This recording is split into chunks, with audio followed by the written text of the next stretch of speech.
আসসালামু আলাইকুম। আজকে আমি রান্না করেছি আমার বাচ্চাদের খুব পছন্দের একটি খাবার, চিকেন বিরিয়ানি। আর এই বিরিয়ানিটা কিন্তু আমি একদম প্যাকেটের মশলা দিয়েই রান্না করি। তো আমি কিভাবে রান্না করি সেটাই আপনাদের সাথে শেয়ার করছি। বিরিয়ানি রান্না করার জন্য আমি মুরগির মাংসগুলো একটু বড় বড় সাইজ করে কেটে ধুয়ে নিয়েছি। এখন আমি সব মশলা দিয়ে মাংসগুলো মাখিয়ে নিব। তো এখানে আমি দিয়ে দিচ্ছি আদা বাটা, রসুন বাটা, জিরা বাটা, গরম মশলা গুঁড়ো, বাদাম বাটা, দিয়ে দিচ্ছি টক দই আর বিরিয়ানির মশলা, আর সাথে দিয়ে দিচ্ছি পরিমাণ মতো সয়াবিন তেল, আরও সাথে অ্যাড করছি টমেটো সস। এখন আমি খুব ভালোভাবে মাংসগুলো সব মশলার সাথে মাখিয়ে নিয়েছি। এবার আমি অন্য একটা প্যানে পরিমাণ মতো সয়াবিন তেল দিয়ে অনেকগুলো পেঁয়াজ কেটে রেখেছি, বেরেস্তা বানিয়ে নিব। তো গরম করা তেলের মধ্যে পেঁয়াজ দিয়ে কিছুক্ষণ সময় নিয়ে বারবার নাড়াচাড়া করে পেঁয়াজের বেরেস্তাটা করে নিয়েছি। এবার আমি সবগুলো উঠিয়ে নিলাম। আর বিরিয়ানিতে কিন্তু আমি অবশ্যই আলু অ্যাড করব, এটা আমার ছেলের খুব খুব পছন্দ, তাই আমি বিরিয়ানিতে সবসময় আলু দিয়ে থাকি।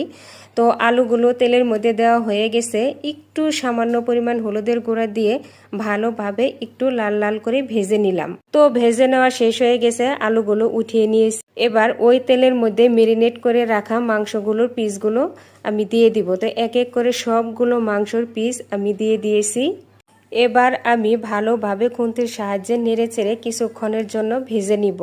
আর এ পর্যায়ে আমি এখানে বেশ কিছু পরিমাণ পেঁয়াজের কুচি অ্যাড করব। পেঁয়াজের কুচিটা মেরিনেট করার সময় দিতে আমি ভুলে গেছিলাম, তাই এই পর্যায়ে দিয়ে দিলাম। পেঁয়াজ দেওয়া হয়ে গেছে, এবার মেরিনেট করে যে রাখছিলাম সেখানে যে গ্রেভিটা ছিল এবার সেটা দিয়ে দিলাম। তো দিয়ে আবারও ভালোভাবে নাড়াচাড়া দিয়ে দিলাম।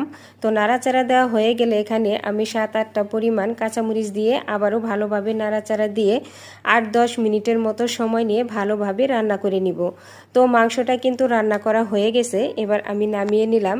এবার আমি একটা বড় সাইজের পাতিল নিয়েছি। তো পরিমাণ মতো সয়াবিন তেল দিয়ে সেখানে বেশ কিছু পরিমাণ পেঁয়াজ কুচি, একটু আদা বাটা আর গরম মশলা দিয়ে ভালোভাবে নেড়ে চেড়ে পেঁয়াজটা ভালোভাবে ভেজে নিয়েছি।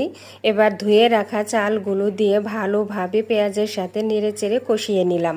তো এ পর্যায়ে আমি পরিমাণ মতো পানি দিয়ে দিলাম। তো পানি দেওয়া শেষ হয়ে গেলে আমি এখন পরিমাণ মতো লবণ দিয়ে দিলাম। লবণ কিন্তু আমি সব সময়ে পানি দেওয়ার পরেই দেই, এতে আমার পরিমাণটা মনে হয় ঠিক হয়। যাই হোক, ঢাকনা দিয়ে ঢেকে আমি রান্না করে নিলাম। তো বলক উঠে গেছিল, নাড়াচাড়া দিয়ে 8-10 মিনিটের মতো রান্না করে নিয়েছি। তো এ পর্যায়ে আমি পোলাও অর্ধেক পরিমাণ উঠিয়ে নিলাম। তো অর্ধেক উঠিয়ে নেওয়ার পর রান্না করে রাখা মাংসগুলো দিয়ে দিলাম। এবার আমি ভেজে রাখা আলুগুলো দিয়ে দিব, সাথে 3-4টা কাঁচামরিচও দিয়ে দিব।